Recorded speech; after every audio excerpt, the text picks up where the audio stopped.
Bienvenue sur ce podcast dédié au mieux-être. Ici, nous explorons les nombreux aspects de notre vie quotidienne qui influencent notre bien-être physique, mental et émotionnel. Que vous soyez en quête de sérénité, en train de surmonter des défis personnels ou simplement curieux d'en apprendre plus sur vous-même, ce podcast est fait pour vous. Chaque épisode sera une plongée dans les problématiques courantes que nous rencontrons tous, les blocages émotionnels, les obstacles physiques ou le stress de la vie moderne. Je vous proposerai des solutions, vous dispenserai des conseils pour vous aider à surmonter ces défis et à retrouver un équilibre harmonieux.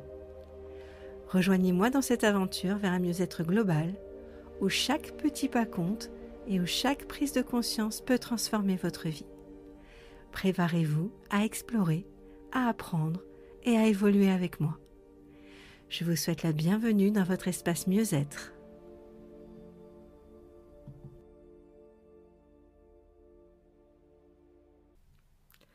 Bonjour et bienvenue donc sur ce premier podcast. Je voulais pour démarrer cette série de podcasts vous parler des émotions. On entend souvent parler de comment gérer ses émotions, comment maîtriser ses émotions. Eh bien, j'avais juste envie de vous parler un petit peu de ces termes puisqu'on a du mal à gérer ses émotions puisque ça n'existe pas vraiment. Ce qu'on appelle gérer ses émotions, c'est simplement les enfouir la plupart du temps.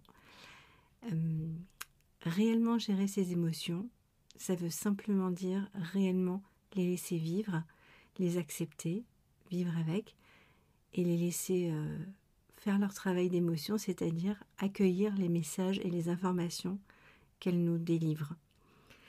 Pour petit rappel, il existe 6 émotions primaires, donc la joie, la surprise, la peur, le dégoût, la tristesse et la colère.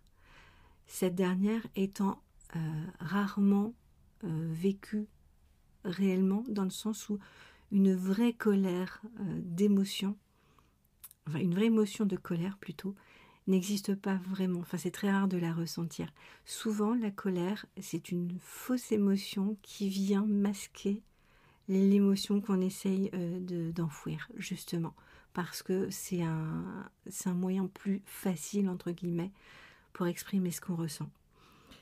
Ce que moi j'ai trouvé comme méthode qui est très efficace sur le long terme pour gérer, entre guillemets, ces émotions, c'est remonter le fil pour identifier en fait la racine et l'origine de l'émotion. Par exemple, quand on est en colère, je vais prendre cet exemple-là, moi je me pose la question pourquoi je suis en colère. Alors je me fais mon petit dialogue, je me fais ma petite interview personnelle dans ma tête. Je suis en colère, pourquoi ? Parce que ça m'énerve. D'accord, mais pourquoi ? Parce que j'aime pas quand cette personne fait ça. Très bien, mais encore. Et là je commence à creuser. J'aime pas qu'elle fasse ça parce que ça me blesse. Ah, donc en fait, tu n'es pas en colère, tu es blessé. Pourquoi es-tu blessé ? Alors là, ça peut être plein de raisons. Je vais vous en citer quelques-unes. Ça peut être parce que quand cette personne fait ça, je me sens rabaissée, je sens que j'ai pas de valeur, je me sens en insécurité, j'ai l'impression de ne pas avoir ma place, j'ai l'impression d'être prise pour une idiote. Enfin voilà, il peut y avoir... chacun a sa réponse à cette question dans ces cas-là. Le plus important, en fait, c'est de remonter vraiment à la racine profonde de l'émotion. Parce qu'une fois qu'on l'a identifiée, c'est seulement à ce moment-là qu'on peut travailler dessus et qu'on peut exprimer. Parce qu'en fait, quand on trouve la racine, on trouve le besoin qui n'est pas comblé. Par exemple, dans l'exemple que j'ai cité, si on prend par exemple l'insécurité, j'ai besoin de sécurité. Quand cette personne agit de telle manière, je ne suis pas en sécurité, je ne me sens pas en sécurité et j'ai besoin que cette personne fasse quelque chose pour que je me sente sécure. À ce moment-là, on peut exprimer de manière positive, sans conflit, sans être dans l'accusation, mais dire par exemple à cette personne, quand tu agis de telle manière, voilà ce que moi je ressens, voilà comment je le vis, ça me blesse parce que je me sens en insécurité et j'aurais besoin que tu fasses ça, ou que dans ce genre de cas, tu agisses de telle manière pour que je me sente mieux. Et ça permet vraiment de désamorcer déjà des conflits. Ça permet de mieux se connaître. Et en fait, à force de faire cet exercice régulièrement, alors au début, on ne trouve pas forcément les réponses, parce qu'on est très fort aussi pour cacher les vraies causes. Et si par exemple la colère vient se mettre comme émotion première ressentie lors d'une situation, c'est bien parce que on veut cacher l'émotion qui est derrière. Et souvent, on va pas vouloir vivre les émotions qui sont derrière parce qu'on pense que ça va nous affaiblir.